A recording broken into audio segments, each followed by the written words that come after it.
Հաջորդ 2026 թվականին մի շարք իրադարձություններ են սպասվում, բայց գլխավոր իրադարձությունը ընտրություններն են իհարկե։ Բնականաբար Նիկոլ Փաշինյանն ու ՔՊ-ն ամեն ինչ անելու են մնալու համար։ Անելու են ոստիկանության բեսպրեդելի քրեական գործեր մոգոնելու օգնությամբ, անելու են Արևմուտքի ու նրանց դրամաշնորհների օգնությամբ, անելու են անգամ Թուրքի ու Ադրբեջանցու օգնությամբ։ Հայաստանում այս պահին ընտրություններից 6 ամիս առաջ չկա կոնսոլիդացիա քաղաքական ուժերի մոտ։ Դա չի նշանակում մեկ ցուցակ իհարկե, նշանակում է համախմբում գաղափարի շուրջ։ Տեսնում ենք, որ նոր ուժեր են ի հայտ գալիս, բայց փորձում են կայանալ իրական ընդդիմադիրների հաշվին, ձայն գողանալ ու փոշիացնելու վրա։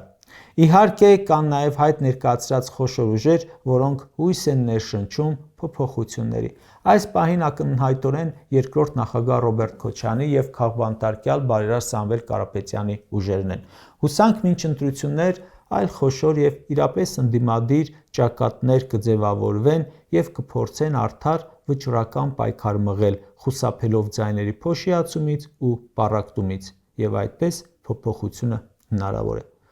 Կարևոր եմ համարում ազգային արժեքների, եկեղեցու ոտնահարմանը,